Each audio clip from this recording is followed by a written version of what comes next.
Et si les métiers de la santé et du social nous faisaient de nouveau rêver ?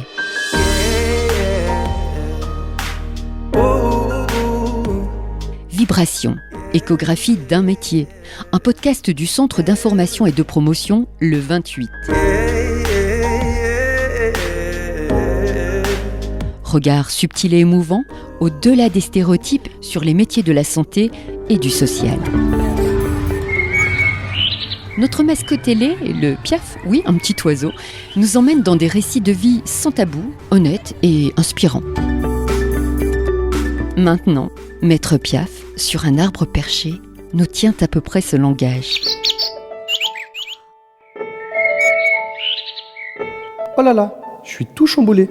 Et vous savez pourquoi ? D'abord, parce que le 28, le Centre d'information et de promotion des métiers de la santé et du social de Genève vient de me désigner comme nouvelle mascotte officielle de ce podcast sur la vie des ergothérapeutes. Quelle classe ! Moi qui ne fais que bâiller aux corneilles et regarder les passants qui passent. Et justement, je me suis perché dans un marronnier, juste devant l'Ortra. C'est au quartier des Charmilles, à Genève. Depuis plusieurs jours, il en passe du monde par ici. Quelquefois, il me laisse même des miettes de sandwich et aussi pas mal de paroles. Ces jeunes qui veulent se former ici. Alors moi, j'ai tendu l'oreille. Et cui, et quoi. Ils nous en racontent, et particulièrement les ergothérapeutes. Bon, pour vous donner une idée, allons découvrir les intervenants de notre podcast. Nourdine Bouchadane, ergothérapeute. Anaïs Martin, ergothérapeute. Stéphanie Weber, ergothérapeute en pédiatrie indépendante. Ken Tabata, ergothérapeute à l'école et internat Clairvaux-Lancy. Dans leur lieu de travail, ils nous permettent de nous retrouver au cœur de l'activité et partagent quelques anecdotes pour nous mettre en situation. Stéphanie Weber, alors ma salle d'ergo se trouve au Petit Lancy. Je suis spécialisée avec les enfants entre 0 et 4 ans. Donc le travail consiste vraiment à être en relation avec l'enfant, mais aussi en relation avec le parent, pour pouvoir lui apporter des réponses. Juste avant les vacances, il y a un petit garçon qui a fait ses premiers pas ici. Donc c'était beaucoup d'émotions pour la maman qui s'y attendait pas. Voilà, déjà ça c'était fantastique. Une autre situation qui m'a aussi beaucoup touchée, c'est une petite fille qui a un syndrome. On vient de découvrir qu'elle a un syndrome assez grave. Donc les parents ont appris ça aussi quasiment dans mon cabinet. Ils sortaient de chez la neurologue, donc c'était clairement douloureux. Et ce que j'ai trouvé extraordinaire, c'est juste en écoutant ses parents, puis en leur montrant que leur petite fille, malgré tout ce qu'ils imaginent, était capable tout d'un coup de prendre appui, puis de réussir un petit peu à s'asseoir et de se maintenir. Le papa était en pleurs, donc voilà, ça c'était aussi complètement extraordinaire pour moi, de me dire, tiens, en montrant juste une petite chose, que leur fille a des capacités, ça a changé la vision du papa qui m'a dit... Vous m'avez redonné confiance en la motricité de ma fille. Voilà, moi je demande pas plus. Enfin, c'était énorme, mais moi j'ai besoin de voir que le parent adhère à ce que je fais. J'ai besoin de voir que l'enfant, parce que pour moi les petits c'est vraiment la crème de l'humanité. Donc j'ai besoin de voir que le petit il est en confiance, qu'il a envie, qu'il me regarde, qu'il me sourit. Moi si un enfant me sourit, j'ai gagné ma séance. Donc ça c'était le deuxième. Et la troisième, c'est un petit garçon qui me touche beaucoup. Parce que j'ai découvert, grâce à lui, les foyers pour tout petit. Et c'est quelque chose qui me bouleverse aussi. Donc voilà, moi j'ai besoin, je crois, d'être un peu bouleversée pour y aller à fond. Ken Tabata, j'accompagne des enfants qui ont des difficultés, peu importe les difficultés, mais en tout cas beaucoup de difficultés, et que ces enfants puissent justement accéder simplement le loisir, voir la scolarité et aussi tout simplement passer des bons moments avec la famille. Ce qui me plaît dans ce métier, c'est vraiment le retour des enfants, le sourire. Si c'est pas les sourires, ne serait-ce que les réactions des enfants. Ça, c'est des fois, je dis, mais juste ça, c'est déjà valorisant pour moi. Le métier d'ergothérapie, c'est aussi difficile à expliquer parce que ça touche tous les domaines. tout âge. Ça peut aller de la petite enfance jusqu'aux personnes âgées. Ça peut être justement dans un milieu hospitalier, voire à une institution comme ici, l'école, l'EMS. Et même, on peut aller beaucoup plus loin. J'ai aussi rencontré des ergothérapeutes dans le monde du sport pour justement le handisport. Aujourd'hui, on en parle beaucoup, paralympique.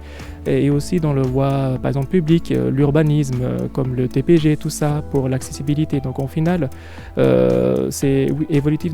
Oui, parce que si on veut changer de population, changer un peu de pratique, il y a plusieurs portes qu'on peut choisir. Et dans toute ma carrière, ça fait 13 ans que je suis ergothérapeute, j'ai jamais entendu un ergo au chômage. Anaïs Martin, moi je travaille en santé mentale et plus précisément en psychiatrie. Et actuellement, je suis dans un centre de consultation. Donc les personnes sont à leur domicile et elles viennent au cabinet, on va dire, où j'interviens aussi à domicile. Je pense à un monsieur déprimé depuis longtemps et puis qui là commençait vraiment à se désespérer et donc est en demande de pouvoir agir un peu là-dessus. Et c'est un monsieur qui aime beaucoup se balader, sortir de chez lui, mais qui n'arrive pas à le faire seul, dû à sa dépression. Donc là, on a vraiment essayé de se rencontrer auxquelles les balades, les sorties que vous aimez faire. Et puis il a commencé à pouvoir se raconter que ce soit les sorties avec son ami, les visites qu'il faisait avant au musée, enfin vraiment de partir d'activités qu'il aimait faire, quoi. Du coup, après, c'était vraiment de se dire, voilà, on va pouvoir réactiver ensemble le fait de sortir de la maison. Donc c'est de regarder où est-ce qu'il aimerait déjà se balader, à quel moment de la journée, on va le faire ensemble. Et puis après, c'est essayer, en le faisant plusieurs fois ensemble, de réactiver aussi son envie et qu'il se sente capable de pouvoir sortir lui après un peu plus seul ou de nouveau avec son ami, enfin de réactiver vraiment ça. Nourdine Bouchadane, depuis 2019, je suis à l'IMAD, dans les soins à domicile. J'ai un monsieur qui ne sortait plus du tout de chez lui depuis 5 ou 6 mois. Voilà, qui avait fait un AVC, qui avait fait de la rééducation en ce qu'on appelle un centre de rééducation fonctionnelle. Et j'ai été alerté par son médecin traitant qui me dit que voilà, monsieur perd de plus en plus ses capacités à se mouvoir. Ça se voit à la maison. Alors à la maison, il était encore indépendant pour se déplacer, mais par contre, il n'allait plus chercher son courrier. Donc en fait, c'était la porte d'entrée. Et puis au final, au fil des semaines, on a construit quelque chose de façon à aller de plus en plus loin, par exemple dehors, avec la mise en place d'un rollator. Voilà, c'est ce qu'on voit un peu dehors, un outil d'aide à la déambulation à 4 roues, voilà, un rollator, ce que les gens appellent vulgairement un déambulateur, voilà. Mais c'est un abus de langage, parce que des fois on parle plutôt de 4 de marche, mais voilà, là c'était un rollator, et l'idée c'était de voir jusqu'où il pouvait marcher. En fait, ce monsieur, je me suis rendu compte que à chaque séance, il me demandait un peu plus, pour au final me dire, écoutez, j'ai un hangar à tel endroit, ça fait 2 ans que je n'y suis plus allé et j'ai plein de choses que je veux récupérer, donner ou débarrasser. Et en fait, c'est un endroit où il n'était plus allé vraiment depuis des mois et il voulait savoir s'il était toujours présent. Donc on a mis comme objectif d'aller voir d'aller jusqu'à ce fameux hangar. Donc il a pu l'ouvrir et là, à l'intérieur, ça fait partie pour moi des choses qui m'ont marqué parce que je vous la raconte, c'est des années en arrière. Mais il a sorti un vieux tourne-disque, tout simplement. Donc il a sorti un vieux tourne-disque, est-ce qu'il marche encore? Et puis il a mis des vieux CD. Puis ce qui s'est passé, c'est que il a récupéré, on a pris le tourne-disque, on l'a mis dans son rollator, puisqu'il y avait un panier. On est retourné chez lui et monsieur a racheté un mini piano synthétiseur et s'est mis à rejouer sur des morceaux qu'il aimait bien. Et je savais même pas qu'il faisait de la musique il y a quelques années en arrière. Ça faisait une vingtaine d'années qu'il n'avait plus touché à ça parce qu'il s'en pensait plus capable. J'aime à dire que chaque thérapie est ergothérapeute dépendant, mais je pense plus que c'est la personnalité qui compte, la créativité qu'on a au fond. Si on laisse s'exprimer notre créativité, on peut aller très loin dans la pratique. On est tous formés en tant qu'ergothérapeute d'un niveau bachelor, initialement, mais dans une thérapie, on peut faire des choses qui sont complètement différentes l'un de l'autre, mais c'est pas pour autant que l'un apporte moins qu'à l'autre, c'est qu'on apporte notre personnalité.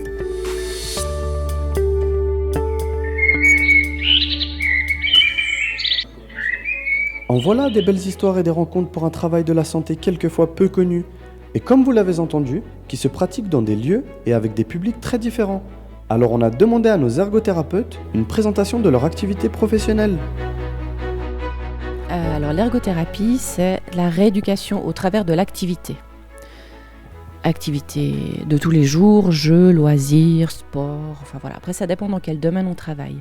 L'ergothérapie en pédiatrie, de mon point de vue, c'est vraiment d'être très au clair sur le développement du nouveau-né, le développement sur la première année de vie, pour pouvoir reprendre, même avec un enfant de 4 ans, reprendre toutes ces étapes qu'il a peut-être pas fait de manière efficiente, donc il a loupé quelque part. Enfin, il a loupé. Il y a certaines étapes qu'il n'a pas réussi à accomplir. Du coup, ça le péjore pour les mouvements, pour la suite. Typiquement, un exemple assez concret, très souvent on a des demandes pour des enfants où c'est la maîtresse qui dit « Ah, il a de la peine à écrire, trouble de graphisme, etc. » Puis, c'est pas un trouble pour moi, dans les enfants que je vois ici, pour moi c'est pas un trouble au niveau du graphisme. C'est des enfants qui n'ont souvent pas fait de 4 pattes, qui n'ont pas fait les bons appuis au niveau des membres des membres supérieurs. Du coup, ils ont une mauvaise stabilité au niveau des épaules, donc du coup la motricité fine. Enfin voilà, c'est tout un cheminement à reprendre avec le parent. C'est pour ça que j'aime bien demander aux parents, mais qu'est-ce que votre enfant a fait, à quel âge, comment, combien de temps ? Ça donne vraiment des pistes pour le travail avec l'enfant. Et très souvent, c'est aussi quelque chose pour moi qui est très, très important. Je dis aux parents, si dans les 3 mois où vous venez me voir, il ne se passe rien, c'est que ce n'est pas la bonne piste. Alors déjà, thérapeute. Déjà, je suis soignant. Je fais partie d'une équipe soignante parce qu'on a tendance à nous, notamment dans les soins à domicile, à identifier l'ergothérapeute comme celui qui vient mettre du matériel en place. On est soignant. Le matériel, c'est un moyen. Voilà, c'est un outil dans la pratique. Moi, je viens d'abord en tant que soignant. Soignant, c'est celui qui va prendre soin d'eux.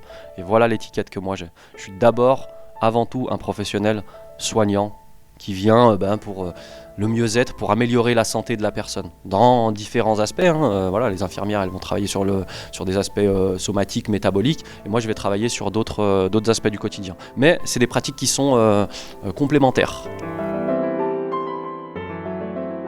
Il faut se dire qu'on est une profession qui est réglementée, on est à la LAMAL, c'est-à-dire qu'on intervient sur prescription médicale. Quoi qu'il arrive, il y a le médecin, docteur en médecine, que ce soit un médecin traitant, médecin généraliste, qu'un praticien hospitalier, un médecin spécialiste, rhumatologue, neurologue, peu importe, mais un docteur en médecine.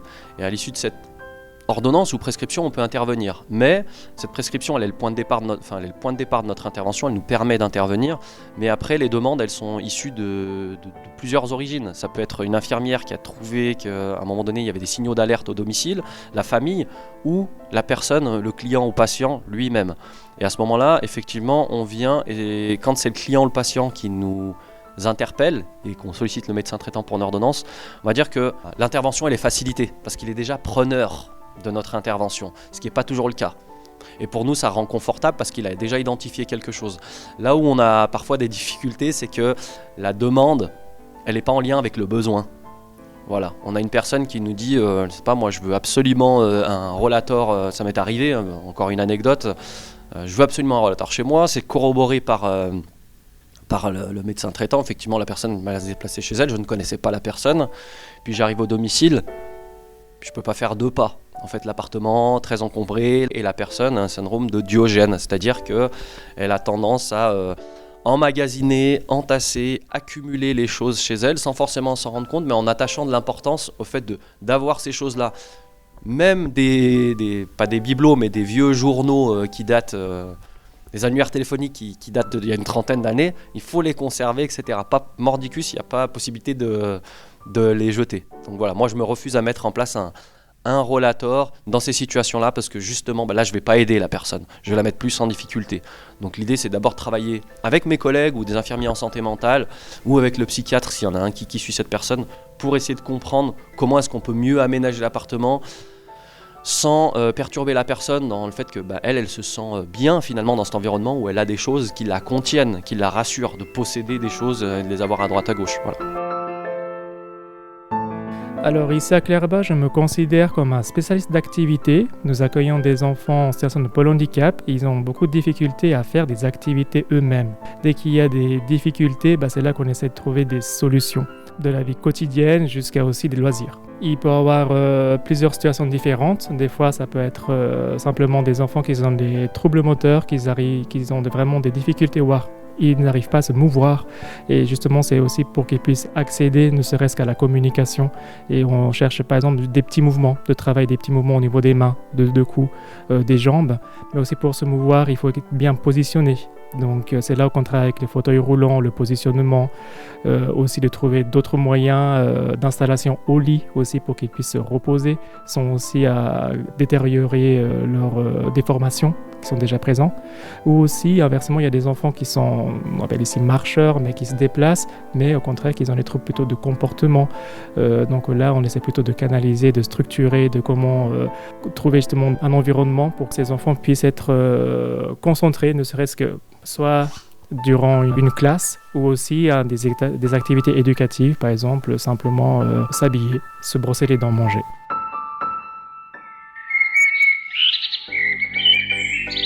Oh là là, ils ont non des choses à dire ces ergothérapeutes sur Radio 28 aujourd'hui.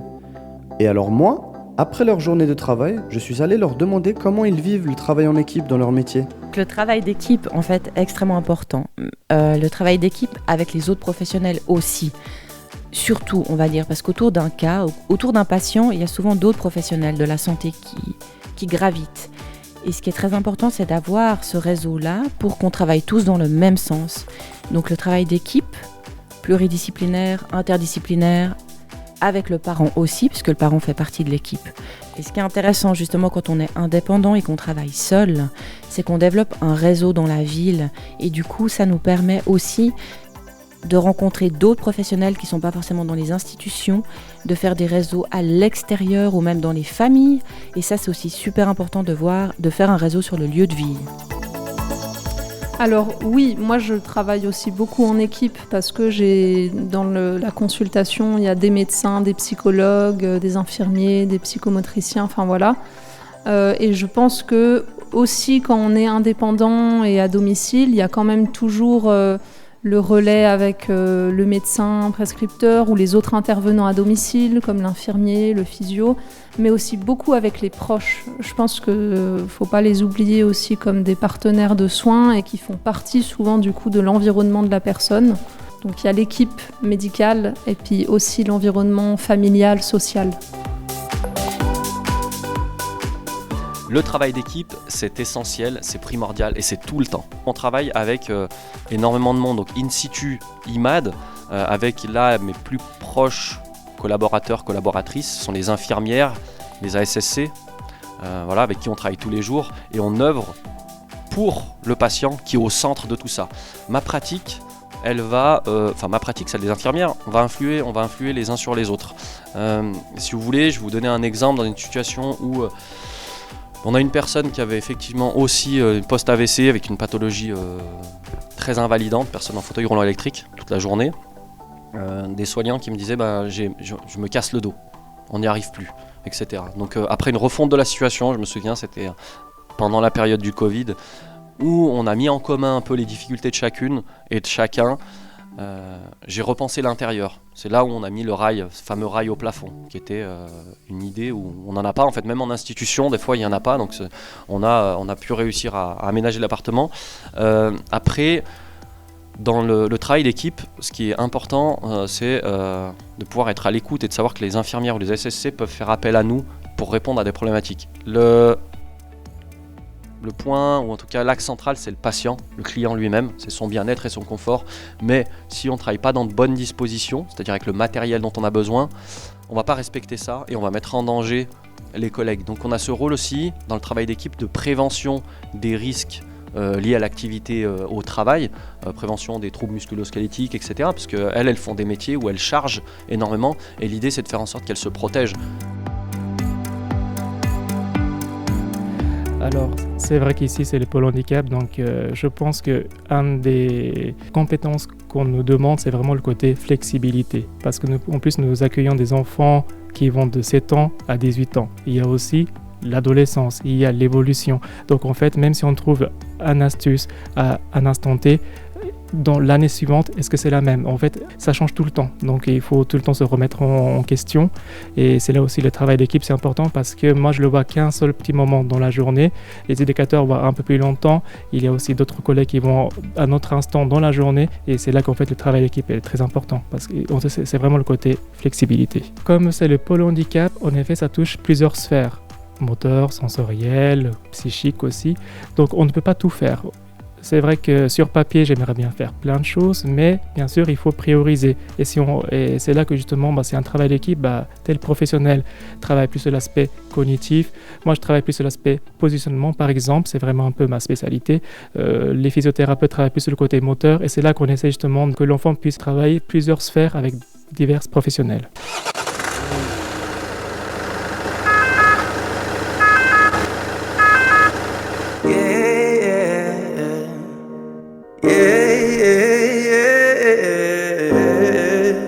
Et si les métiers de la santé et du social nous faisaient de nouveau rêver?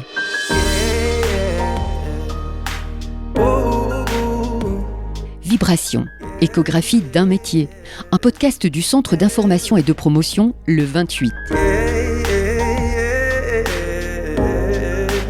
Regard subtil et émouvant, au-delà des stéréotypes sur les métiers de la santé et du social.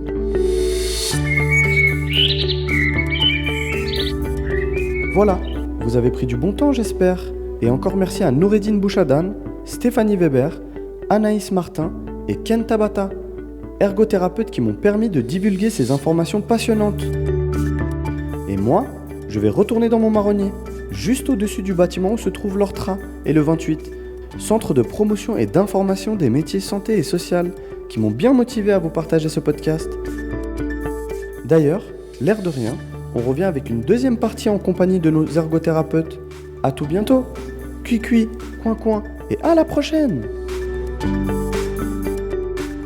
Ah oui, au fait, le podcast, vous pouvez le partager depuis notre site ortra-ge.ch et sur les plateformes podcast. Cette fois-ci, en vrai, je décolle.